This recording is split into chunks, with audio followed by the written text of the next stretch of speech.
In the early 1990s, George R. R. Martin began working on what he then viewed as a trilogy called A Song of Ice and Fire. And he knew he was onto something, so he sent out the first 13 chapters he had written, along with a pitch letter that roughly outlined where he saw the series going, in order to sell the series to publishers. We know about this because that initial outline eventually leaked on the internet with some redactions and obviously caused quite a bit of a stir in the A Song of Ice and Fire community. Many people are still trying to figure out where these books go, so you might think that if you have the initial outline in the original words of the author, well, case closed, the problem should be solved, right? We should all be able to tell where the series is going. Well, not so fast, because when A Song of Ice and Fire fans got to take a look at this outline, we noticed that it has a lot of things that just straight up don't end up happening in the books, and many of the things actually seem pretty darn crazy in comparison to the actual story that we've gotten so far. Throughout the course of this video, we're going to be taking a look at a lot of these crazy situations from the original outline and trying to make sense of why George saw them as part of the original plan and what he's done instead. Crazy things like Tyrion was originally going to be the one to burn down Winterfell, and he was going to fall madly in love with Arya Stark, who was going to be madly in love with Jon Snow, who was going to be trapped at the wall by his duty, causing this big love triangle between the three of them that just caused tons of problems. All sorts of crazy stuff like that. Catelyn Stark was, rather than dying at the Red Wedding, going to go north of the wall with Bran and Arya because she's fleeing from the burned Winterfell after Tyrion did that, and she was eventually going to be killed by the others. So yeah, the story was going in completely different directions in many different ways, and therefore I think you could say that this outline has been largely dismissed by the fandom, at least in terms of trying to figure out how the story's going to end. If anything, this outline has been more so used to say that George R. R. Martin is a true gardener. He really doesn't have a strong plan for any of this, because look at how much has changed. This is a fair assessment for sure, but there's something that I've noticed about the outline recently that just completely changes the way that I look at this thing, and so I want to share that today and maybe change your perspective on the outline as well. What if I told you at the end of A Dance with Dragons, George R. R. Martin is forcing his story back onto one of the major beats of this outline? And actually, several of the major beats of this outline that people often talk about as being completely changed have actually been forced back into the story in a different form. Which suggests pretty heavily to me that, yeah, George R. R. Martin, as of the end of the last book that we have published so far, is still roughly sticking to his original outlined plan for the series in the broad strokes. Which is what he's always said he has, right? He's always said he's got the idea for the story and where the characters are going in broad strokes. He used the term broad strokes when he talked about how he was describing the plot points to D&D. He's like, look, I can't give them all the details, but I can give them the main characters where they're going in broad strokes. And even in this outline here, he says he has a rough idea of where things are going, but if he knows all the details of where the story's going, he gets bored of writing it. So, yes, he does say he generally has the story planned out, and he's got kind of, you could say, the structure of the story, but things that aren't structurally significant may end up changing, and little details here and there may change. So when we see some details that have majorly changed, well, maybe we can assume that those specific details, at least, weren't necessarily load-bearing to the main structure of the story that George has in mind. But on the other side of that, the ideas where George seems to be sort of forcing his way back into a different form of the plot beat from the outline, well, maybe that means that those plot beats he's recreating in a new form or forcing his way back onto, well, maybe those are the load-bearing points for this whole structure. So a lot of that is kind of what I want to dig into throughout this video. There are a few interesting points where I think this sort of thing is happening, including that one I mentioned at the end of A Dance with Dragons, but in order to make this video flow a little bit better, the first one that I want to talk about is actually Catelyn Stark.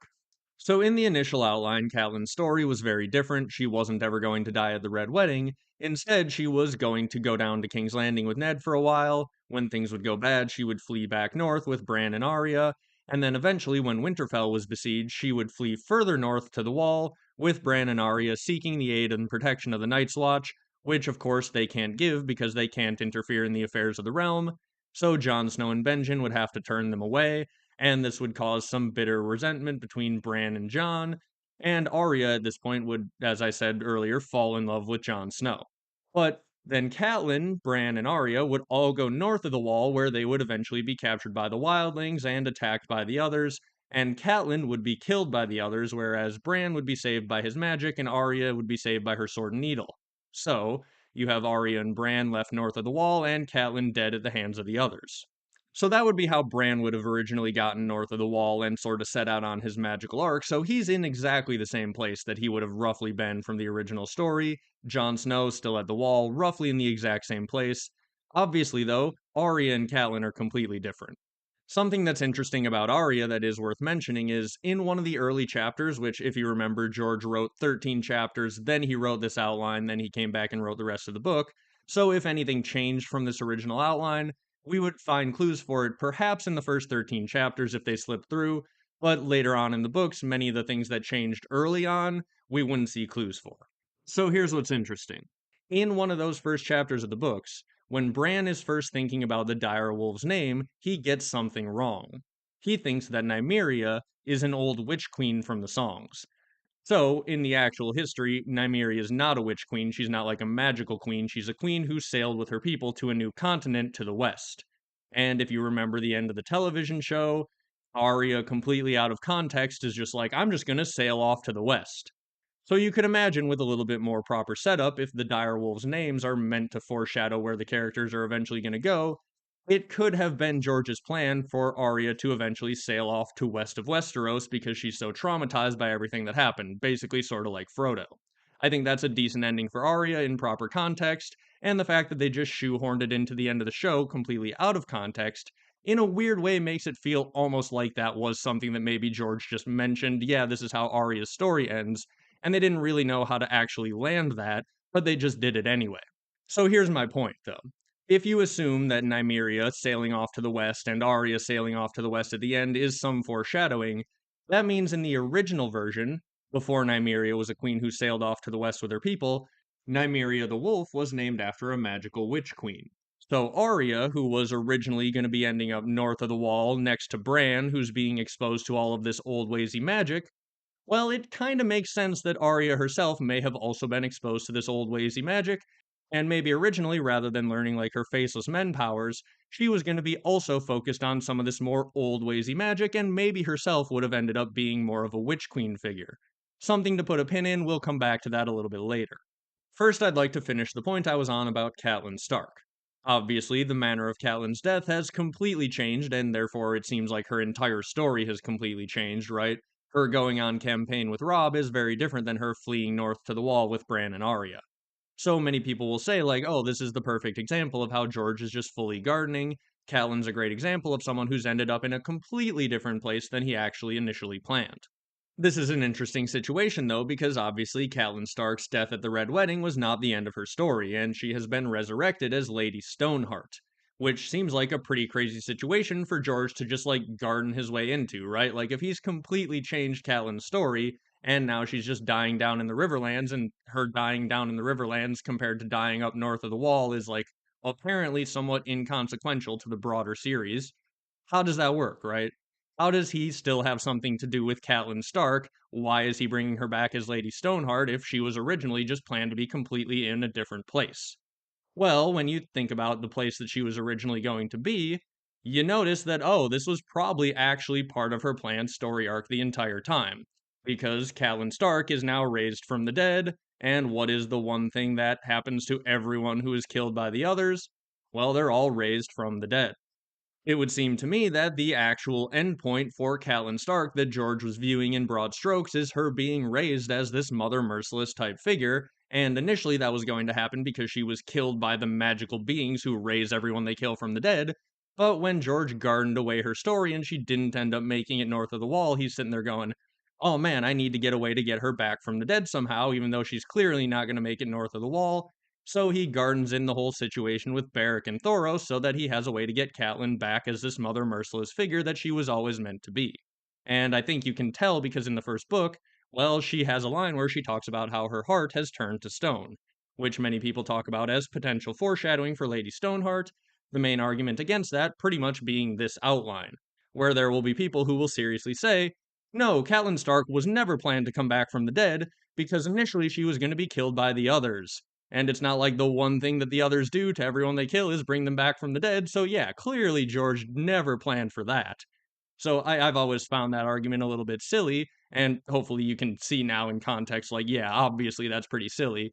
Catelyn Stark, if she was killed by the others, was absolutely going to be coming back from the dead. It's just a matter of like what state would she be coming back from the dead in. It's also worth noting that it is a question what state is Catelyn raised in the current story, because how much of Catelyn is actually inside Lady Stoneheart is an interesting question at this point. And there is an interesting line from George Mormont where he says something along the lines of the Whites seem to know some of what they knew when they lived because they came after the Lord Commander, so those two Whites that get through the wall sort of imply that some memory is retained, at least according to what George thinks.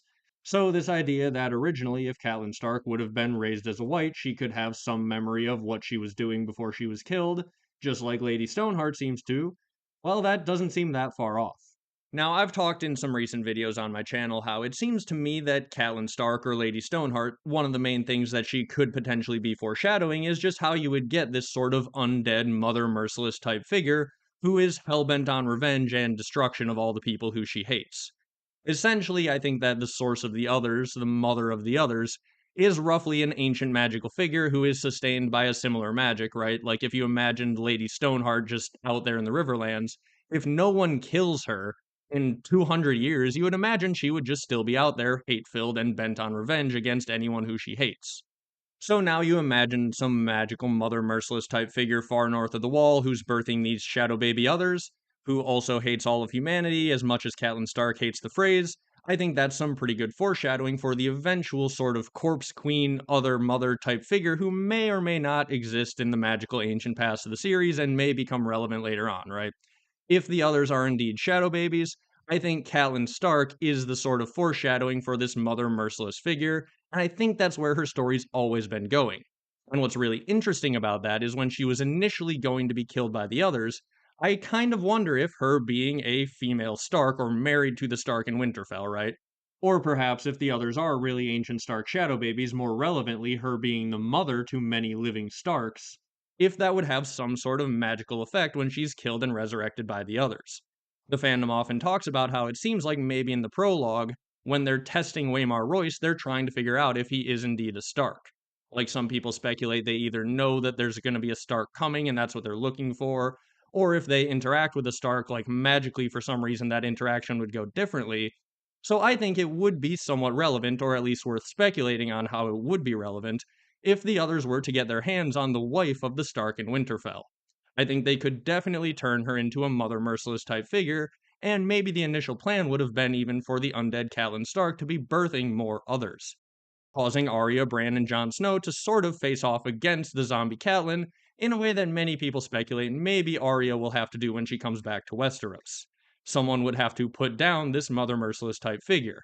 And, again, like, it's obviously something that's not going to ever happen, but it is something that I think is really interesting to speculate about. What would have happened if the others had gotten Lady Stoneheart? To me, there's a lot of interesting magical stuff going on there that could have happened, and I really do think that was probably George's original plan, like, at least back in the stage when this was just supposed to be a nice, quick trilogy. It seems very clear to me that Catelyn Stark would have come back from the dead in the initial plan because she would have been killed by the people who bring everyone back from the dead, and it seems to me like he probably, if anything, had to just garden in a new resurrection method to get Catelyn back into this situation, into this role, so it feels like it is somewhat important, and as I said, just the explanation as to how someone could grow so hateful that they're undead and hellbent on revenge and want to destroy everyone, I think Catelyn Stark shows us that pretty clearly. So that's the first main point, that I think Catelyn Stark is a pretty good example of someone who was on an initial plan, but then veered off of that plan, and then George, just because, well, the broad strokes are the only thing that's actually important, right? If it's important to the series, he's going to force it back into the series. If it's not important, he's going to let it go, right? So Catelyn drifting off to the south is completely fine, but when it comes time for her to be resurrected as Mother Merciless, well, he's going to find a way to get that back into the story, because it's important. So that's one example of something that's talked about as just being a completely crazy change for George to have just made that sort of implies that he just doesn't really have much of a plan because that's such a drastic change to not have had the Red Wedding as part of the original outline. On the surface, that is true, but when you dig a little deeper, you see how even though he gardened his way through the Red Wedding, he ended up getting Catelyn and Robb basically back to where they were initially planned to be anyway. Dead, with Catelyn resurrected from the dead. Catelyn Stark is dead and resurrected in a very different place and a different manner, but she is still dead and resurrected and probably back on track for whatever George needs her to do for the last bit of her story arc. even if that is just to foreshadow and sort of give us a step by step of how someone ends up in a situation like this corpse queen, who may be the bigger, badder mother type figure who's maybe the source of the others. You can see how an actual human can be turned into that, so that when that thing shows up in the later series, you're like, oh, well, this isn't completely out of left field. That's like an ancient version of Catelyn Stark. It would become even more clear that this corpse queen is just an ancient Mother Merciless, an ancient version of Lady Stoneheart, if it turns out that, yeah, she was married to the Night's King, who was a Stark, who was then defeated in battle by people from the south, and the entire point of her and the others coming south is they're a mother and the son coming south for revenge on the father being killed. She views everyone south of the wall the way that Catelyn Stark may view the Freys and the Lannisters. Also, if you're familiar with my theories, and potentially the Night's King is some sort of green seer body who could be, in the roots of that weirwood tree at the Night Fort, potentially still alive and frozen in the wall, well, then that makes the others and the Corpse Queen coming south very much like Catelyn and Robb's campaign, because the dad is still imprisoned by the people in the south. So, Corpse Queen and her sons, the mother of the others and the others, are coming south just like the mother of the Starks and the Starks were coming further south in the first book. It all rhymes, it's all very good. If this is what George is doing, I like it a lot. So, okay, hopefully I've made my point about how Catelyn is in a different place, but I think doing the same thing that the story actually needs her to do, so roughly in the broad strokes, you could say that Catelyn is on track. Throughout this video, one of the questions I'm trying to answer is George R.R. Martin forcing these sort of main characters into roughly the position they need to for him to fulfill the third act of the original outline, or at least some version of it? And with Catelyn Stark, it seems like yes, in a slightly different form, he has done that. And to be clear, we don't actually know what the third act is with this whole outline. He hasn't actually spelled out the entire ending, but the end point of where the character is at the end of the outline, if George is sort of forcing them back into that position as this final act kicks off, that is roughly what I'm looking for. So we've got Catelyn roughly on track for where she needs to be in the outline. Bran is roughly on track for where he needs to be in the outline. Let's also just briefly mention here, this outline does mention the 5 main characters of the series, which I assume most of you who are watching a video about the outline don't care about spoilers, but this is a fairly major spoiler that George claims that the 5 main characters are Dany, Tyrion, Jon, Arya, and Bran, and that they're going to make it to the end and change the world and themselves as they grow up. So, for those 5 major characters, let's also just make sure we can take a look at how on track for this original outline they are. As I said, Bran is already on track. We'll cover Tyrion and Arya in a little bit, Jon Snow in a little bit. Dany, I would say, is roughly on track because the outline mostly just covers how it's leading up to her invasion of Westeros with the Dothraki, which is something that she is probably set up to be doing coming soon in the books. So, again, her story has maybe veered in places that George didn't expect, but he is wrangling her back into this original outline because, again, in the broad strokes, I think this outline is still where he's going with things. I will say one major change that I do think has happened to the structure of the story is that the first act grew to take up basically 2/3 of the whole situation. So the second act was supposed to be Daenerys' invasion, and the third act was supposed to be the others' invasion. I think that those 2 invasions, the invasions of Ice and Fire, are roughly now going to be happening at more of a similar time, rather than one after the other the way that he originally envisioned. I think that that's the most reasonable answer. Like, if you were a writer who had to tackle this situation and you knew, okay, you only have 2 books left, and this is the outline you were starting with, this is what we've got for the first 5 books, it seems to me like the direction that he's going is that he's combining acts 2 and 3, and so they're basically going to be just a massive big third act of Ice and Fire. I'm not saying that Daenerys won't land in Westeros and get up to plenty of shenanigans before the wall actually falls, but I am saying that narrative wise, I think they're far more combined than they were originally going to be. So hopefully that will also answer the question for some of you who I'm sure have been asking in your head or already down in the comments.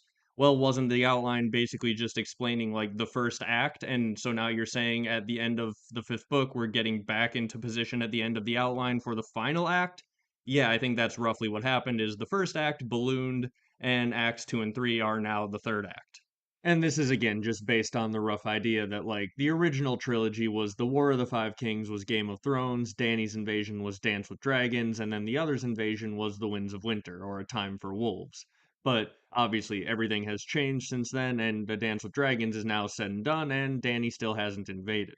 As the story currently stands, it's obvious that the first act is roughly the first three books, and then the next two books are sort of set up for the Winds of Winter, which will probably complete the second act, and then the third act will roughly be the final book, if you were, trying to map it out that way. But if you're looking at like the original plan for the story, it seems like, yeah, Act 1 ballooned into roughly 5 books. The fact that George still thinks he can finish it in 7 simply necessitates that he has adjusted his plans for Acts 2 and 3 and sort of combined them, at least in my opinion.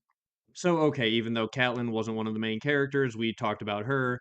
For Bran, who is one of the main characters, it seems like he is pretty much directly on track. Dany, it seems like she is more or less on track. It seems like she sort of skipped a trip to Asshai that was probably part of the original plan, but more or less she is now in position where she can start the invasion of Westeros. So the three main characters that we have left are Tyrion, Arya, and Jon Snow, the lost love triangle of A Song of Ice and Fire. And I'm going to start with Tyrion because he sort of obviously interconnects with Jaime and Cersei, and there's some interesting things about their sort of original planned outline and where they ended up as well. So here's one of the things that the outline says about Tyrion. Each of the contending families will learn it has a member of dubious loyalty in its midst. Sansa Stark, wed to Joffrey Baratheon, will bear him a son, the heir to the throne. And when the crunch comes, she will choose her husband and child over her parents and siblings, a choice she will later bitterly rue. Tyrion Lannister, meanwhile, will befriend both Sansa and her sister Arya, while growing more and more disenchanted with his own family. So you can see that paragraph has a whole bunch of stuff that doesn't end up happening. Sansa and Joffrey don't end up actually getting married, and she definitely doesn't bear him a son, but you can see how it actually does sort of still take place in the broad strokes. Because Sansa does have a moment of disloyalty or a moment where she goes to Cersei that ends up screwing over the Starks and Ned. So that was obviously something that was planned from the beginning from George, this moment of disloyalty that she will later bitterly rue. You can see how he keeps in the structurally important part of it, but he changes some of the details. And Tyrion obviously has the rift with his family growing. I also find it really interesting that George says that Sansa will side with the Lannisters when the crunch comes, because this implies that the initial rift between the Starks and the Lannisters was the arrival of Crunch the dog, which means that Crunch the dog and Pretty Pig were planned for Book 1. Think of what we were robbed because George couldn't follow his dang outline. I also feel like it's a question worth asking yourself. What will you do when the crunch comes? But on a serious note, if you were taking a look at Sansa, well, the only thing she really needed to do in this outline she's already done, so more or less she's not off track from where she was in the outline, she just didn't really have that much going on in the original outline. You could say, well, it seems like kind of a big deal that she would have had a child with Joffrey who's the heir to the throne after he dies, because we know that he dies, but later on, it will talk about people who are heirs to the throne being removed, and so it's pretty heavily implied through this outline that, yeah, Sansa's baby would not have survived long, and so as of the end of the outline, it seems like Sansa would not probably be married to Joffrey or have a baby from Joffrey.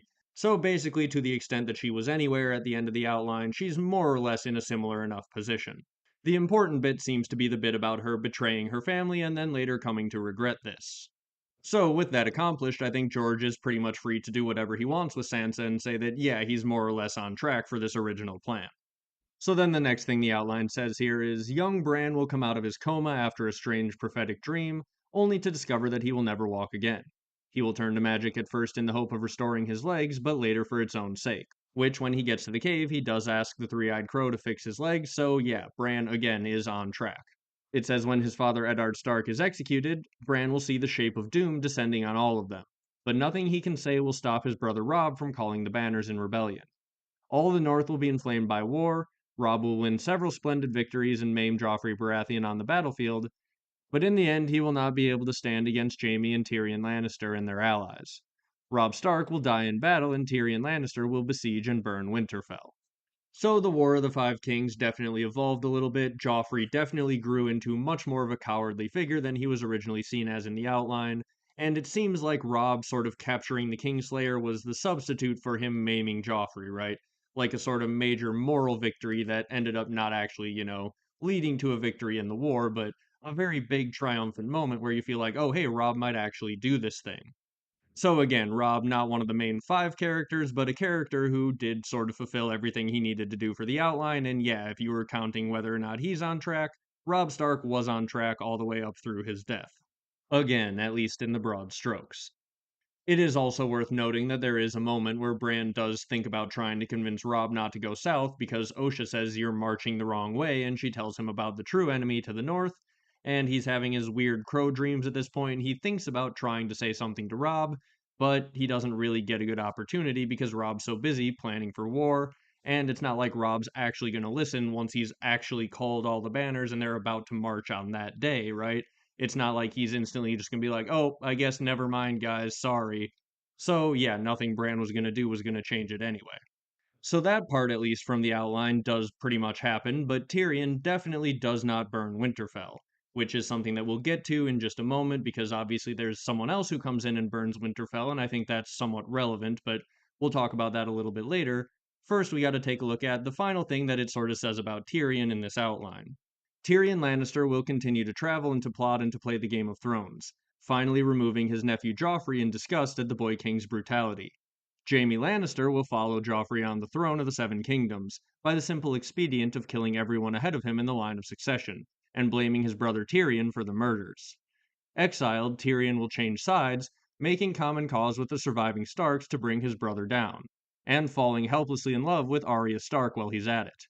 His passion is alas unreciprocated, but no less intense for that, and it will lead to a deadly rivalry between Tyrion and Jon Snow.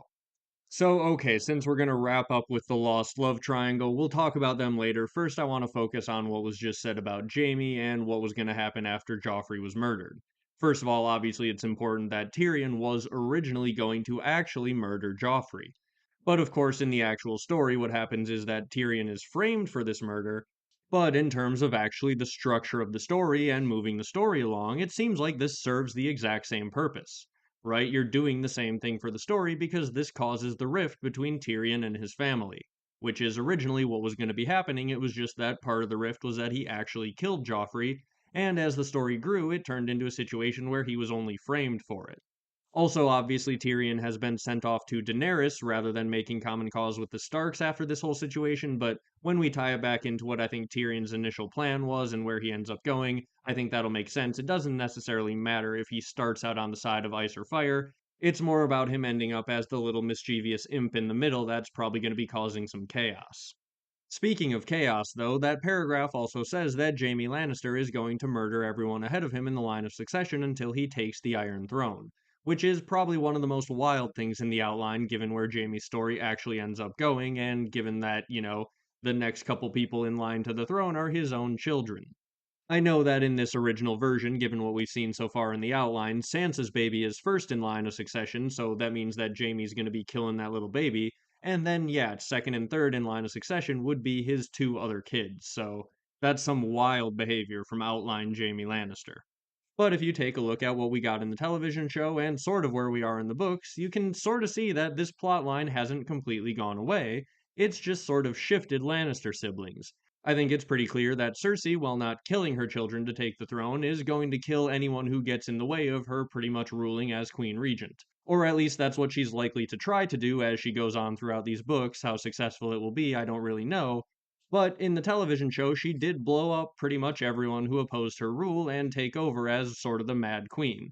So, Jaime was maybe originally going to do this, but it seems like it's been shifted onto Cersei. That's something that I think is sort of keeping the structure of the story in place with a fairly minor change of just switching which twin did the thing.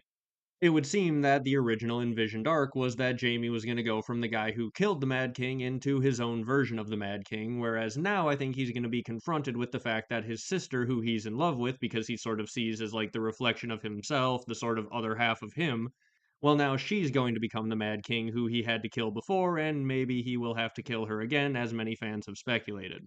So again, Jaime not necessarily on track from the original outline, but on a better version of the same idea. Hopefully, you're noticing that George is roughly sticking to this outline in broad strokes, and in the places where he's not, it's because he's substituted a cooler version.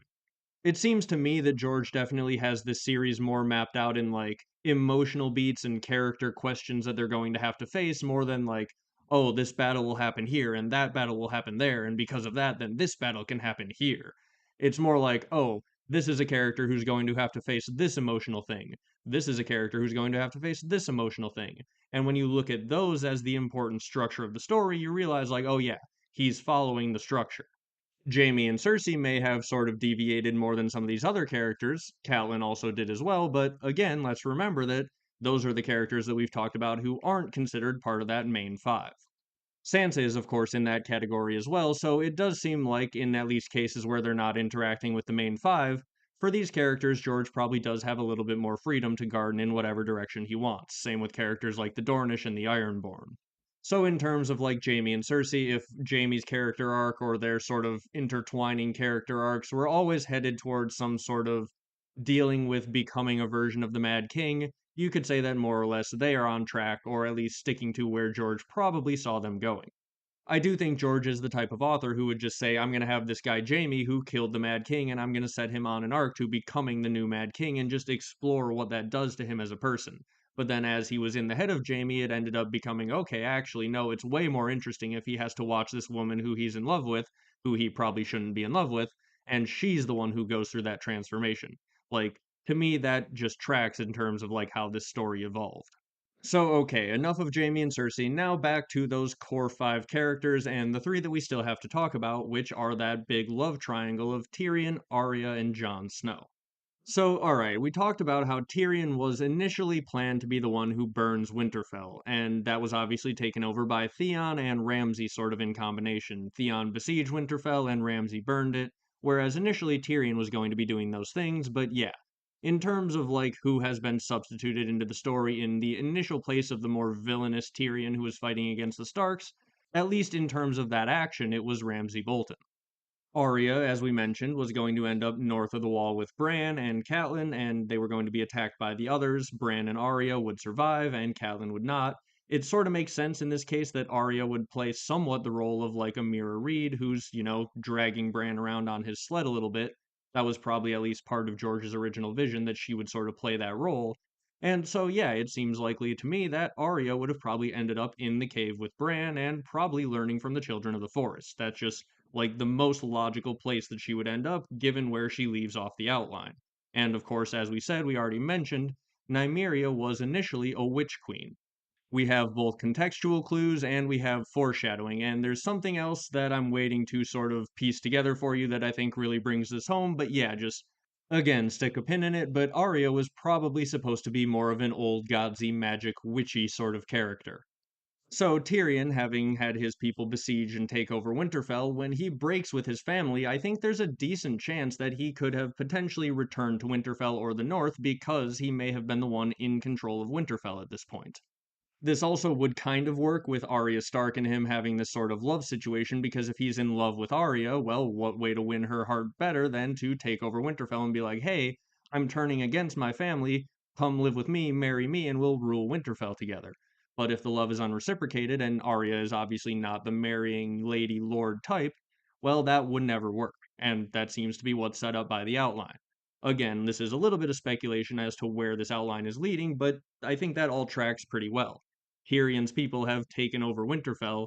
In the actual story, Winterfell is taken over by the people who burned it, so that would be Tyrion in this situation. And he's trying to win over Arya Stark. That just seems like how he would go about doing that. And again, it's unreciprocated because that's just the type of person Arya's set up to be. The marriage life isn't for her anyway. And also, as the outline mentions, she's in love with Jon Snow.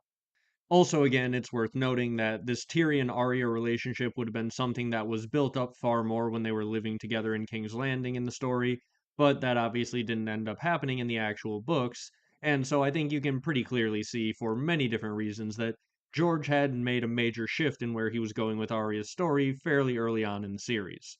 It's pretty clear that she's being sent off to Bravos and not going north of the Wall, at least as early as Clash of Kings. Maybe you could argue he's setting it up in Game of Thrones with Syrio Forel. So, like, of the five major characters, I would say that there is one that has had a definite major shift in her story arc, and that's Arya. And I'll explain as we go here why and what exactly I think that shift was. Also, I think it's a seed that George planted that he eventually ended up abandoning, but I think he definitely did also play with retooling this sort of love triangle with Sansa, Tyrion, and Jon Snow rather than Arya. He did actually have Tyrion sort of build up a little relationship with Sansa, and obviously they were literally married, giving him sort of a claim on Winterfell. So if you take a look at what the initial plan seems to have sort of been, and you can see that maybe he wasn't necessarily fully ready to abandon Tyrion going north into this sort of love triangle situation.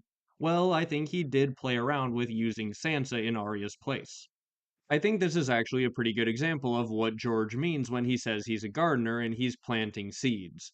So, like Tyrion, he knows roughly what his endpoint is going to be and where he needs to end up and what sort of impish things he needs to be doing to cause chaos, but he doesn't really know exactly the details of him getting there, so he's planting a bunch of different seeds. So George will plant some seeds for Tyrion burning down Winterfell even if he doesn't end up actually using them. He'll plant some seeds for Tyrion in a love triangle with Arya and Jon Snow. He'll plant some seeds for Tyrion in a love triangle with Sansa and Jon Snow. And he'll also plant some seeds for Tyrion ending up depressed in a barrel going across the narrow sea. And then when he waters all the seeds and the story's growing and growing, he looks around and he goes, "Oh dang, depressed barrel Tyrion's growing way better than love triangle Tyrion. We're going to water that little guy and we're going to pluck out the other ones and get rid of those." And this isn't too different from the way that you start some plants from seeds, where you plant more seeds than you need to, and then you just pick the strongest one that's growing the best and you go with that one. I think that once you realize that's how George handles the growth of his story, that he's sticking to the general structure, right? Like, all of these seeds will grow into the same type of plant. He knows what plant he planted there. All of them are probably going to grow into Tyrion embodying this sort of jaded imp who's causing chaos. It's just a matter of which way he actually wants to get him there. In the case of depressed Sparrow Tyrion, he also basically hit him with the same unreciprocated love sort of situation with the whole Shay situation, the Tysha situation, and also then Shay sleeping with Tywin. It's all just hitting on those same emotional core elements to basically make Tyrion jaded and depressed. And much like many of the other times where George has picked one seed over the other, this seems like it works a lot better than an unrequited love triangle with Arya and Jon Snow. So if you were to ask me, does the whole situation between Tyrion and Sansa, where he was being nice to Sansa down in King's Landing and when he was married to Sansa, does that have any relation to this idea of a potential love triangle originally with Arya and maybe Sansa being swapped in there? I would say yeah, I think George was at least playing with that idea. So if that is the case, and it does seem like George was planting that seed, it does really sort of then seem like maybe this love triangle between Tyrion, one of the Starks, and Jon Snow was something that he thought may have been sort of important. So now let's just take a look at this whole situation from Jon Snow's perspective, which is the one that I think really ties it all together in the most interesting way. Let's return to taking a look at specifically what the outline says about Jon Snow and that whole situation with Arya, Bran, and Catelyn being turned away from the Wall. The first thing it says about the early plans for Jon is Jon Snow the Bastard will remain in the far north. He will mature into a ranger of great daring, and ultimately will succeed his uncle as the commander of the Night's Watch. When Winterfell burns, Catelyn Stark will be forced to flee north with her son Bran and her daughter Arya. Hounded by Lannister riders, they will seek refuge at the Wall. But the men of the Night's Watch give up their families when they take the Black, and Jon and Benjen will not be able to help. To Jon's anguish. It will lead to a bitter estrangement between Jon and Bran. Arya will be more forgiving, until she realizes with terror that she has fallen in love with Jon, who is not only her half-brother, but a man of the Night's Watch, sworn to celibacy. Their passion will continue to torment Jon and Arya throughout the trilogy, until the secret of Jon's true parentage is finally revealed in the last book. So one thing that we can pretty firmly take from this situation is that R plus L does equal J because of that last line, because, well, if Jon Snow is the son of Ned and anyone else, that wouldn't change anything in terms of his relationship with Arya. But if Jon Snow's mother is actually Lyanna Stark, suddenly they aren't brother and sister, they're cousins, which in this world is totally fine. So suddenly, it would go from a situation where this has been tempting Jon Snow this entire time, but he can't do it, to a situation where actually he would be totally fine to do it. And pretty much any other explanation other than R plus L equals J for who's Jon's parents, well, that wouldn't really change anything with Arya, so this line about his true parentage being revealed, changing the situation with Arya, pretty much confirms R plus L equals J. So not that there was really any doubt about that, but it's just proof that this was another situation that was there from the original outline that obviously George is going to be sticking to. The outline then goes on to say, abandoned by the Night's Watch, Catelyn and her children will find their only hope of safety lies even further north, beyond the Wall, where they will fall into the hands of Mance Rayder, the king beyond the Wall, and get a dreadful glimpse of the inhuman others as they attack the wildling encampment. Bran's magic, Arya's sword needle, and the savagery of their direwolves will help them survive, but their mother Catelyn will die at the hands of the others. So, roughly what we've gathered here is they're going to be at the wall for a brief time and then be turned away and have to go north of the wall. During this time, Bran is going to grow to hate Jon Snow, and Arya is going to fall in love with Jon Snow, which is probably something that will be brewing in her as she's north of the wall. And then, because George talks about how it will torment them throughout the trilogy until Jon's parentage is revealed, what we can assume is that after Arya and Bran do their thing north of the wall for a while, they will return and meet up at some point later on in the story, probably after they have all leveled up and gained their powers, and Jon will have gained his rank as the Lord Commander, right? They all go away, they gain their powers, they come back together, and then they use their powers. That's how stories go. So, okay, in this original version, when Arya's north of the wall, probably learning some sort of old waysy magic, what does this originally planned reunion sort of look like, when it's planned to be some sort of love triangle situation with Tyrion, who is in charge of Winterfell at this point, and Jon, who is not able to actually do anything because he's Lord Commander at the Wall? Well, that would be the absolutely crazy situation of Jon Snow, the Lord Commander of the Night's Watch, being tempted away from his vows and his duties at the Wall by his love for Arya in a sort of love triangle situation with Arya, Jon, and the guy who burned down Winterfell. And Arya, in this wild, insane version of events, would be this witch queen type figure who's probably sitting at the wall, sort of tempting Jon Snow. Now, obviously, that's completely insane because where Jon is at this point in the actual story is he's Lord Commander of the Night's Watch, who is at the wall being tempted away from his vows and duties at the wall by his love for Arya in some sort of weird love triangle type situation between himself, Arya, and the guy who burned down Winterfell, as a witch queen at the wall is sitting there tempting him with this dark magical power, and he's paying to restore the Night Fort. Oh, wait a minute, George. He just substituted a fake Arya for Arya, he substituted Ramsay for Tyrion, and he substituted Mel as the new Witch Queen, and he's got Jon Snow in the exact position he needs to be for the outline. He has done 3 different substitutions to perfectly recreate the emotional beat of this planned point in the outline because at the end of A Dance with Dragons, George R. R. Martin is still following his original outline. This realization is the reason that this video exists. This basically completely changed the way that I look at this outline. I have become radicalized. I have become outline pilled. When you look at the original outline, the thing that obviously stands out as the most crazy is this lost love triangle between Arya, Jon, and Tyrion. It's the thing that is the most far removed, seemingly, from the story that we actually have.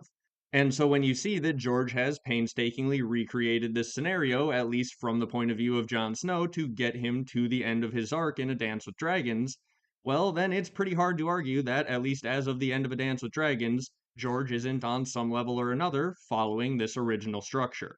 It would seem that in George's original vision for the series, the point of this love triangle was to leave Tyrion feeling rejected and jaded and turn him into the depressed, mischievous imp, which George did in another way, and also to get Jon Snow to be tempted away from his vows and tempted towards this dark witchy magic, which, as we just explained, George did in another way.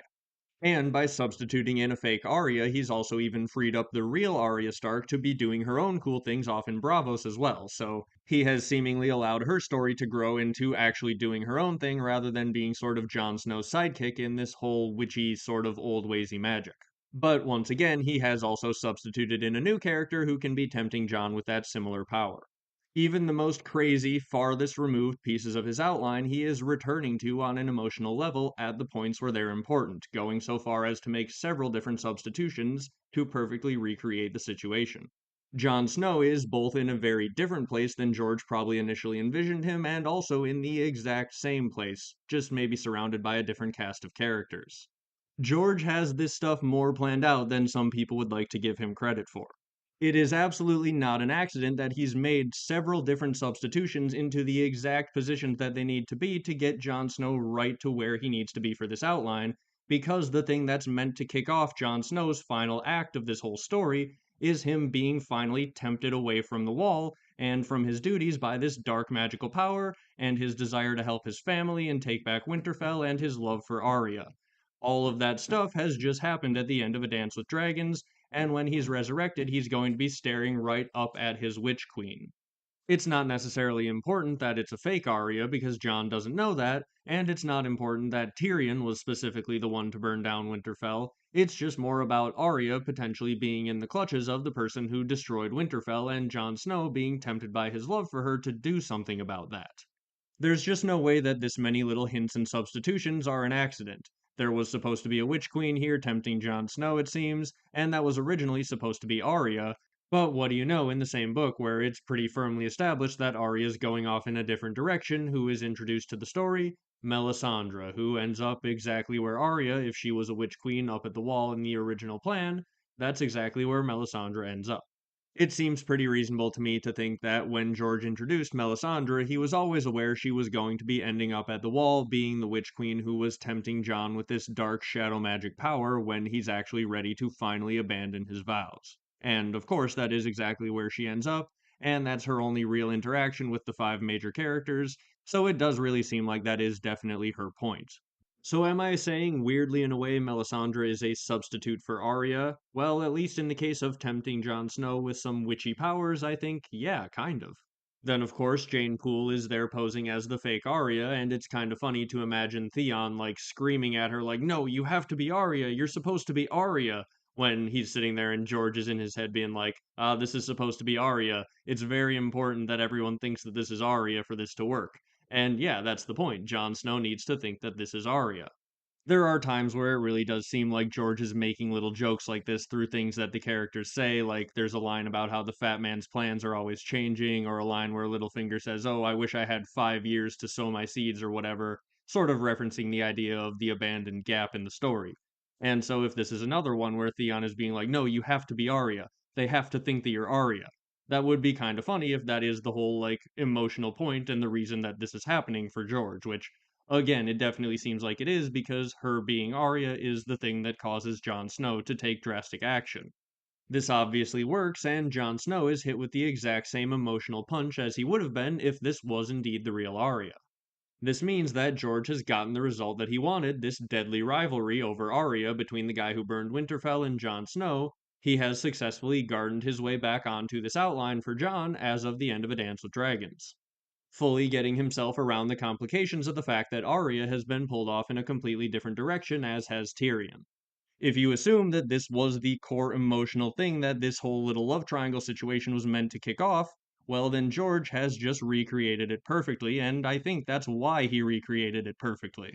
If you take a look at everything in the outline about Jon and Arya, it seems like Jon is on a crash course to eventually abandon his Night's Watch vows due to his love for Arya, and that's exactly what happens. Even if in the story now he loves her like a sister rather than like a Targaryen sister, it is ultimately Jon Snow's love for Arya that causes him to eventually abandon his vows. It's all right there, and George is forcing his way back into the emotional beat of this outline for Jon Snow because it's important to the structure of the story, and he is still following that original structure. This was always the point in Jon Snow's story arc where he was supposed to be tempted by his love for his family and this sort of dark magical power of this witch queen, which he could definitely take to maybe go save his family and retake Winterfell from the guy who took it.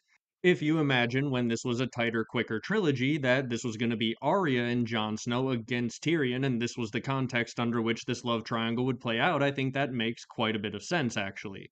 Tyrion would make a play for Arya by holding Winterfell. Arya would be in love with Jon Snow, who would be in love with Arya, and eventually they would decide to put their powers together and go take back Winterfell. And when Arya was a witch queen who had been meeting with the children of the forest as Bran was becoming a green seer, well, maybe she would have been able to birth these sort of icy northern magic shadow babies that I think the others probably are. Which Melisandre, we've talked about her birthing shadow babies at the wall with Jon Snow, which I think will probably be something she tries to do in the next book. So I think in the original, tighter, quick trilogy version of this situation, that was probably going to be Arya. She might be birthing these shadows with Jon Snow, both of them being the representative of like this dark, old ways magic that the Starks have used to subjugate the people for thousands of years. While Daenerys is off in the east learning about the fiery magic that her ancestors have used to subjugate the people for thousands of years, and both of these families, the Starks and the Targaryens, are going to have to wrestle with the sort of situation of, oh, maybe it's not a great idea to take this dark, subjugating magical power, even if it's the thing you need to do to make yourself powerful. Or it could sort of be the situation of like, these characters need to take their ancestral magical power to save the world, but if they don't put down that ancestral magical power afterwards, well, then it's going to destroy the world, or at the very least, just put the world back into a similar situation where it's still ruled by icy shadows and dragons that are controlled by the people in power. It's just that there are new people in power, and a new age is just starting the cycle all over again. Let's also remember that in the end of the television show, this is basically the reason that Jon killed Daenerys. Because when the war was won, she wasn't willing to put down the power, she wasn't willing to stop trying to fight and dominate more and more and more, and was instead viewing everyone as a legitimate target of this incredible destructive magical power. It was her trying to control things, trying to use this power to control the world, and saying they don't get to choose about everybody else. It was that sort of magical authoritarianism, subjugation, destruction, all of that that was rolled into one, and Daenerys wasn't willing to let it go. I think there's a decent chance that the Starks are going to be just as magically subjugating and destructive in the books, but in the show, I think they pretty clearly whitewashed Tyrion, and I think they probably whitewashed the resurrected Jon Snow as well because they wanted to have some good guys for you to root for. And so I think they definitely were saying the Starks were the good guys, and Tyrion also was definitely whitewashed. It was really just Daenerys who had the full brunt of this sort of message that I think George is going to be trying to get across.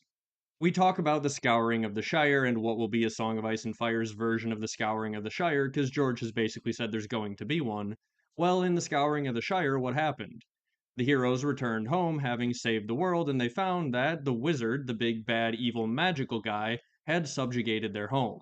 So the heroes, even after they've overcome evil and they've saved the world, the last thing that they need to do is they need to come together and kick this dark subjugating magic out of their home.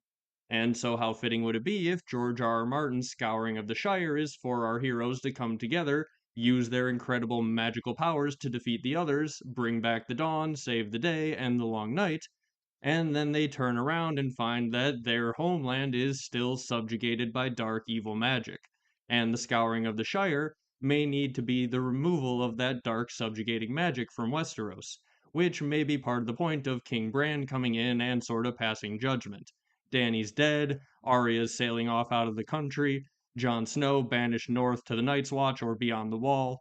I think that sort of thing could be representative of this dark, evil, subjugating magic that was, yes, useful to save the world, but needed to be set aside for Westeros to move forward. We always talk about George subverting fantasy tropes or fantasy situations, right?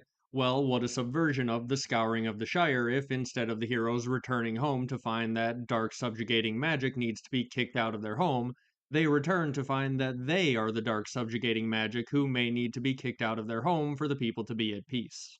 I think that them leaving is sort of representative of, yeah, maybe this magic leaving is going to be George's Scouring of the Shire, and Bran coming back, taking over afterwards, potentially having rejected becoming a full green seer, being unable to father children, as the television show pointed out, again, sort of out of the blue, as though it was important in the scene where Bran is chosen as king, they point out that he can't have kids. Well, in the books, it might be relevant because he's going to be a green seer who can't birth these green seer icy shadow babies, so that might be worth putting him in charge because he's given up that ability. If you assume that he sort of manipulated himself to fall through time shenanigans, he's given up the ability, or the ability was taken away from him by Bloodraven to make him the perfect candidate to do this. Either way, Bran can't have kids, which means no icy Stark shadows in this new age, and also if the dragons are gone and the icy shadows are gone, and Bran has rejected his immortality, this might represent a new age free from the control of these immortals and magical forces. I think that sort of thing might be what's being set up. A new age free from these immortal bodies who are trying to control everything, free from these icy shadows that are trying to control everything, and free from these dragon riders who are trying to control everything. Using power to defeat power, but then having to set the power aside and eventually even set your own life aside to let the world move forward. I think that some version of that ending would be roughly the bittersweetness that George has talked about and would match what he's talked about in the outline, what we're getting in the books, and match pretty well in ways with what we saw in the show. Or in the cases where it's not in the show, you can pretty clearly connect the dots to something that they specifically wanted to cut from the show and decisions that they made. Like how they were taking out a lot of the Weirwood magic in the show because they wanted to be a much lower magic version of the story than what's actually going on in the books. I think that's pretty clear. You can see basically from season 1 that they were cutting down on the magic compared to the books, and I think it really came back to bite them later on in the show. At least in terms of having a satisfying resolution with Bran or the others' storyline. But also, you can see they seem to have whitewashed the Starks, which is why it was only Daenerys who had to deal with the implications of her ancestral magic, and also the removal of the Starks dealing with the implications of their ancestral magic is the reason that the others' plotline felt so darn weird. It feels like a lot of build up for nothing if the core emotional beat was that the Starks were going to have to face certain things that their ancestors were using to hold power in the same way Daenerys was. It feels very weird once that's completely removed, and I do think that there is pretty strong evidence that at least on some level something like that is going to take place in the books. The magics of ice and fire are mirrored in so many different ways, and our main characters are from these families of ice and fire magic, so it does seem sort of weird to only have the fiery side and only Daenerys face the implications of that in the story. And yeah, I think in the books it makes a lot of sense that George's initial structure that he sees when he's first starting out is that yeah, it's about these two families who are dealing with their ancestral magics of ice and fire. As this next generation grows up into the world, they're going to become powerful in these ancient magics and they're going to subjugate the world just like their ancestors before them. But then maybe they're going to reflect on these actions and maybe choose a different path and change the world. If we're talking about the broad strokes of where George sees this going, I don't think that's too complicated for where his original vision was going, right? The Starks are going to be facing the fact that the others are their ancestral magic, and that the reason the people keep a Stark in Winterfell is because they're scared that if they don't, the others will come back and attack. And because magically things just start going haywire whenever the Starks are out of power. So the North has noticed that over thousands of years, these icy magic shadows and this general weirwood magic keeps the Starks in power and the Starks are going to have to wrestle with the implications of that magic. The dragons keep the Targaryens in power, and Daenerys is wrestling with the implications of having giant violent beasts that are your pets. As some proof that this type of thing was on George's mind when he was envisioning the original series, the first book, its first blurb, mentioned something about how long ago, in a time forgotten, a preternatural event has thrown the seasons out of balance. Well, I think that this preternatural event was the magical taking of power by the ancestors of our characters, and that's the sort of thing that's going to have to be dealt with, and that was core to George's original vision. That seems fairly evident to me. This is why, as I've talked about these books on my channel, I think that generally, the core elements of this series are surrounding the magic, and I think fixing sort of the world tree system that is the Weirwoods, that is the sort of central magical core that I think that magic should be used for, naturally cycling the seasons, not for creating icy shadows that bring cold everywhere they go, or potentially extending your life to make you immortal. I think that a lot of that stuff is going to have to be stopped, and the system is going to have to be cleansed and that is the core central thing that's going to be happening at the end of the books. So that's why I talk about the world tree and potentially planting a new world tree. A lot of things that weren't really talked about in terms of Game of Thrones theories as to where they would be going. But I do think that's a lot of the core magical stuff that was left out of the television show that I think when you sort of shove it in as the missing piece, creates a framework around which you can sort of make sense of where this stuff might be going. More or less, I'm saying it's about the trees, guys. The wall is probably trees. There are bodies under the trees. We know that. We see that at the end of A Dance with Dragons. Catelyn's skeptical of the trees in the beginning, so is Bran. There's so much focus in the beginning on these trees and their magic, and even at the end of A Dance with Dragons, we're just now starting to learn what that magic is, and we're seeing that it's much darker than we may have thought. And we're seeing that there are these immortal bodies stuck down in the trees, I think we have good hints that the wall is a warded line of weirwood trees, which why would there not be bodies under that as well? There are green seers under a bunch of these weirwoods, it would seem. So yeah, dealing with all these trees and all these bodies under these trees, I think is going to be the thing that is generally going to fix this core magical system and maybe get the world back going in the right direction. There's a reason that the thing that Daenerys connects to peace and stability is looking out her window and seeing a tree growing, and there's a reason that her metaphor for peacefully ruling a land is planting trees and watching them grow. She tells Jorah that's all she wants to do. She is a young girl, she just wants to plant trees and watch them grow. And at the end of the story, I think that's what it's going to be about. Take the end of the television show and then add in the element of actually fixing sort of the Weirwood magic situation, and I think you actually have a coherent story that lines up pretty well with what George is setting up, and also lines up fairly well with his original outline. I guess the short version of where I see the ending being set up to be at this point is roughly the show, with some added elements of the Starks facing their ancestral magic, some added elements of interpersonal drama and heartbreak and love triangles that I think George is going to work in one way or another in the end of the books. Arya and Aegon, Dany could maybe have something weird going on there. John, Dany, Aegon, there are so many different little situations where I think George is going to shove in a love triangle or two and some interesting drama like that, some heartbreak. I think that will also be core to the end of his series because that's the type of stuff that he loves to write about. I think that George definitely realizes that politics is often therapy for those who are seeking power or in power, and oftentimes when people in power are going through personal problems, those personal problems become the problems of everyone else. Especially so when these characters are magically incredibly powerful and subjugating the entire land.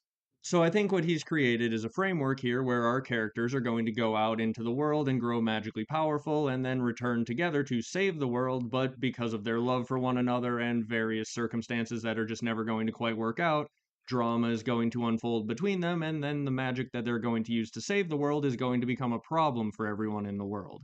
Something more or less like that would be what George saw as like the original broad strokes vision of where he's going magically with what these characters are going to have to handle.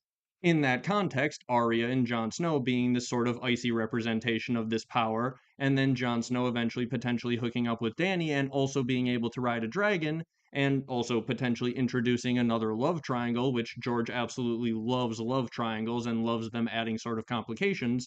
Well, I think that makes a lot of sense for his original planned end to A Song of Ice and Fire, where Jon Snow is sitting there, they've taken back Winterfell, him and Arya with their magical powers, and then he's tempted away by Dany in many ways because it's a good political situation, in many ways because they need her dragons to defeat the others from north of the wall, and also probably because he finds her attractive and wants to sleep with her. And so, at that point, Jon Snow and Arya are going to be in a sort of love triangle situation, and Dany's going to just complicate all of that. And what did we see in the television show? Jon Snow and Sansa had combined their powers, Sansa with the Vale army, Jon with the Wildling army.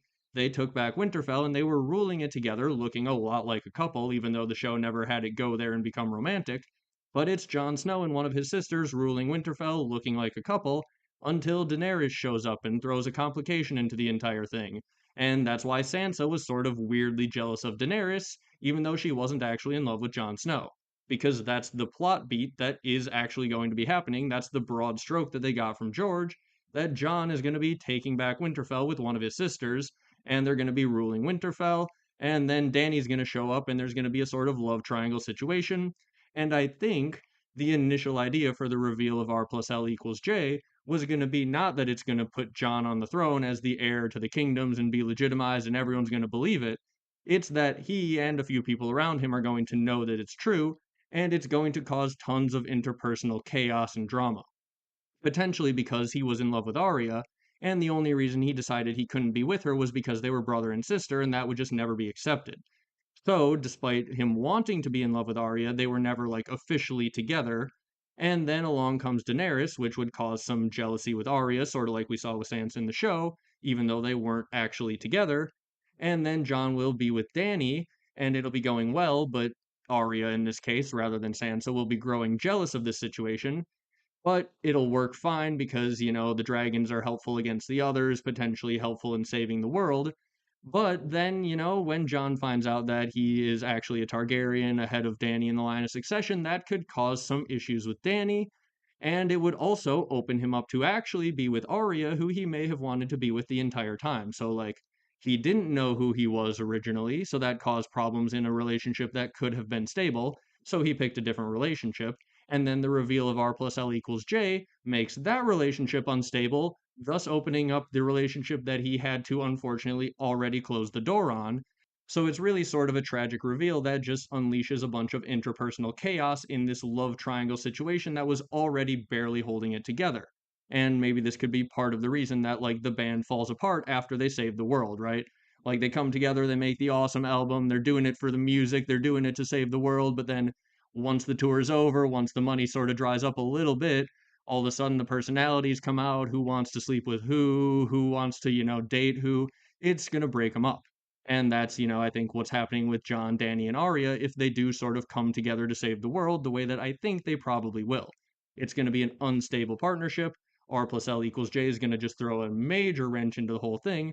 And then the falling apart of this love triangle of these heroes who sort of came together to save the world and all the chaos that unfolds after that, I think that's going to be George's scouring of the Shire.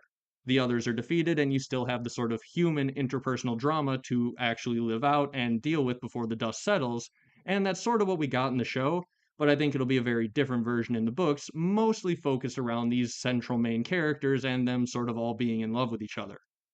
Tyrion as well, by the way, because he was, again, let's remember in this initial plan, he was going to have this rivalry with Jon Snow, which George describes as a deadly rivalry, but he also says that they will make it through the series, so I think that also pretty heavily implies him using the word deadly, that yeah, Jon Snow was always planned to be killed because of the fallout of this love triangle rivalry. That was always going to get Jon killed because it's a deadly rivalry, yet these are characters who will make it through to the end of the story.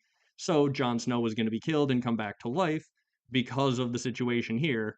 George obviously, again, did the substitution, so Tyrion's no longer involved in that. But imagine if that happens and then Tyrion flees Winterfell after that whole thing turns deadly and Jon and Arya are coming down on Winterfell and he's got to get out of there. Well, what if he then goes across the narrow sea in a barrel to Dany, and that's how he gets to the situation he is now? But let's also remember what happened in the end of the show. There was a weird sort of love triangle hinted at between Tyrion, Jon, and Dany. So you could imagine Tyrion jaded going across the narrow sea, just like he is now jaded, depressed going across the narrow sea because the woman he loved betrayed him. And how terrible of a way is it to be betrayed to have the woman you love possibly sending shadow assassins after you, if that is indeed what Arya was doing to chase Tyrion out of Winterfell, right? Like, if they take back Winterfell with shadow babies, that means that the woman you love is literally sleeping with another guy specifically to try and kill you. That's a very harsh way to be rejected. Probably close to as harsh a way to be rejected as the way that it happens, where Shay testifies against Tyrion and then he's told about the Tysha thing, right?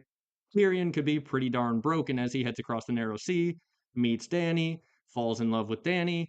They come over to Westeros and invade, and he has this sort of unrequited love with Dany, the same way he did with Arya. And then Dany falls in love with guess who? Jon freaking Snow again. So this, ties four of the five main characters now into this big emotional drama that's taking place here. And Tyrion, again, as I said before, and as he's been described in the book in Prophecy, he's the sort of little imp dancing in the middle of it all, right? I think that is always the plan that Tyrion was set on, right? He is going to be the mischievous imp, and he's going to be, at least at his darkest point, embracing that and causing a bunch of chaos the way he's already started to do by just messing with Aegon's head and sending him to Westeros rather than to meet Dany. Basically, these main characters were all sort of embodying their archetypes, right? Jon Snow is going to become Lord Snow, Dany's going to become the Dragon Queen, Tyrion's going to become the Imp, and these are going to represent like the darkest moments for all their characters, as Jon is like birthing these icy shadows potentially, Dany is going all fire and blood, and Tyrion's just causing chaos because he's jaded and depressed. A situation where Tyrion was initially double rejected by these horrible love triangles and causing all this chaos because of that. I think that is something that's reasonable for it to have been George's original plan. Again, we do know he loves to have love triangles. So yeah, I think Tyrion, even though he never really ended up having this love triangle with Jon and Arya, I think he is still roughly on pace to end the final act in his position of fully embracing the role of the mischievous imp and just causing a ton of chaos at his darkest moment, which he may have to repent for by the end of the series. There was a line at the end of the television show where Bran sort of said he was being sentenced to being Hand of the King, so he has to fix all of his mess that he created. But in the show, again, they sort of whitewashed Tyrion. I think that would hit a lot harder if Tyrion was actually a much darker, more mischievous imp, and he was using all that intelligence he has to genuinely just screw things up on purpose. Well, if Bran sort of sentences him to actually fixing that mess, that would make a little bit more sense. So, of the five main characters, I would say Jon is for sure on his original outline plan, so much so that he's being like very obviously forced back into a mimicked version of this outline situation because it's important. And so George is making a lot of specific substitutions to get Jon back onto his outline path. Dany is on her outline path. Bran is on his outline path. Tyrion, I think, is on his outline path to being the imp. Of the five main characters, that leaves us with Arya, who was supposed to, I think, be this Witch Queen figure who was going to be teaming up with Jon, but what is she going to be doing now, and why did George change that? I have touched on it briefly at points throughout the video already, but I feel like just since she is the main character who's drifted the furthest, it's worth focusing in on this specific drifting of this story for at least a little bit. Well, there are a few reasons George could have changed where he was going with Arya, the number one being just like, as he gardened, he recognized that, like, oh, I need someone to do this specific thing that I'll talk about in a minute. And Arya is definitely the best example for who could do this, and also it would be a really cool story to take her off to Bravos and become an assassin for this purpose. Also, we already have Bran going north of the Wall, so he's learning Children of the Forest magic. Do you really need two of the main five characters learning Children of the Forest magic in the same cave the entire time? It's probably a better idea to send Jojen and Mira north with Bran rather than have Arya get stuck up there with Bran when Catelyn and them are attacked. So, okay, he has that, and also there is the fact that Arya is his wife's favorite character, and I'm fairly sure she said something along the lines of if anything bad happens to Arya, she's either going to be really mad or she's going to leave him or something like that, right? Jokingly, of course, but like his wife's favorite character is Arya, and so it would make sense that he wants Arya to maybe not be like this evil witch queen, even if that was his original plan. Basically, I could have seen her paralleling Daenerys on the icy version, where she's dabbling in this icy magic and maybe takes it a little bit too far with Jon Snow, and maybe both her and Daenerys would have originally ended up in a similar situation, which George's wife may not have liked. I'm not saying that's actually why he changed it, but it could be, you never know. In either case, though, roughly what I think Arya is going to be doing rather than being the Witch Queen who's going to be teaming up with Jon as the icy magic is, being put on full display, I think she's learning about the gift of death because the core central thing that's causing a lot of these problems is these green seer bodies down in the roots, who probably were the things that cast the original others. I've talked about this a lot on my channel. I hope most of you who have watched this far into the video have seen some of my theories about that. But yeah, like, all the problems seem to roughly be caused by these immortal bodies that are down in the roots of these weirwoods, and seemingly are going to be pretty difficult to kill. So, if the others are sourced from these bodies and you need to actually kill these bodies, who better to do that than someone who has all these magical ways of killing people that she's learning off in Bravos right now, and who's being indoctrinated about the importance of the gift of death. These immortal bodies need to be given this gift. The faceless men believe that all men must die, and if the problems in Westeros with the others are being caused by these immortal Starks deep down in the crypts, way, way down below the collapsed levels, who may be tied up in the weirwood roots and still alive, much like the bodies that Bran sees in the caves, still alive down in the roots, even though they've been, like, long unable to actually move or do much, they are still alive. So yeah, I think that Arya is going to learn the gift of death, give the gift of death to the bodies of these green seers who cast out the others. So more or less what we saw in the television show where she kills the Night King, I think that is kind of accurate. It won't necessarily happen in like a cool like fighty way where she kills the icy shadow there. I think it may more be like a situation where she finds these bodies in the crypts of Winterfell or deep down in the wall with the help of these other characters as they're like trying to solve this problem, and she's the one who knows how to actually kill them because of things that she's learned about killing magical, like, immortal people or whatever. All the different ways that she could learn to kill. I think that, yeah, before she leaves Bravos, she's going to be learning how to kill some of these immortals. So, more or less, I think that is the shift that George underwent with her story pretty early on, rather than her being like the female pair with Jon Snow who's going to, put on display this ancient Stark magic. I think she's set up to be the assassin who's going to help bring an end to some of these ancient Starks who caused all this problem in the first place. This fact that I think Arya is now set up to be the killer of these immortals is a really cool thing and a really cool place to take her story, and also actually I think explains something that had always sort of confused me until I figured this out, and that's why the Ghost of Highheart was freaking out when she sees Arya. Well, because she is sort of connected to the Weirwood magic and that old Weirwood way of life. I personally think it's pretty obvious she's a child of the forest, but any case, right? You take a look at the Ghost of Highheart, and she's very connected to these old ways and the old gods are probably these bodies down in the roots of these weirwood trees that are worshipped as gods. And so Arya is going to be killing those. She's basically going to be going around killing the old gods. And here's this prophetic old gods worshiper who is seeing the end times of her way of life coming, and that is coming in the form of Arya Stark, who has now come right to her hill and is right here before her, and she's freaking out about that. And in hindsight, I think that is really darn cool. And when I was reading it originally, I had no idea why it was happening and why this Ghost of Highheart hates Arya. Again, just some really cool stuff from George if this is indeed the direction that George is taking things, which I think it is. This would leave Arya roughly as the character who I think has the biggest change from her story arc as it was initially planned in this outline, but when you follow the dots as to how this change was made and what substitutions George made to cover that situation so that it still has the same effect on Jon Snow and everyone else can get back on track, I think that all makes complete sense. Like, this is something that George needed to do with Arya. It was a better direction to take her character, especially because I think he was sort of realizing as he wrote maybe the characters were not going to be aging up as much as he thought, So her having shadow babies with Jon Snow is not something that I think anyone wants to read about, but her killing green seer bodies down in the roots of those trees to help eventually end the threat of the others, I think that's going to be pretty darn cool, and I think that is roughly what she's pretty much on a crash course to do with all her Faceless Men training. So, with that said, I think we should expect in The Winds of Winter that roughly George R. R. Martin is going to be sticking to somewhat close to the broad strokes of what was set up with this original outline. If you can take a look at some of the things that were set up in this outline, take a look at some of the things that are being set up in the books, and take a look at some of the things that we got in the late seasons of the television show, I think you can pretty clearly connect the dots and make a lot of interesting conclusions. And the fact that so many of these things line up perfectly, well, again, I don't think that's a coincidence how well some of this stuff lines up. Like, all the way down to, like, why is Sansa angry at Daenerys as though she's in love with Jon Snow? Oh, well, because the plot point is actually supposed to be that the sister who helped Jon Snow take back Winterfell is secretly in love with him and he's in love with her, but they can't be together because they're brother and sister, and then Dany comes along and the jealousy makes complete sense. Why did Nymeria get called a witch queen in one of the very earliest chapters, which probably didn't get edited after George had changed his mind about Arya? Well, it's because she was originally going to be north of the wall, probably with Bran in the cave learning witch queen shenanigans, and now she's not. Now she's going to end up her story probably being traumatized as hell and sailing off to the west. Much like we saw in the show, much like Nymeria did in the history books, and much like Frodo did at the end of Lord of the Rings.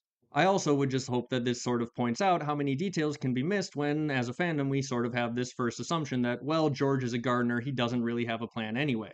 I think that's a definite misunderstanding of what he means by gardening. If anything, he's planting 3 seeds for every plant that he needs.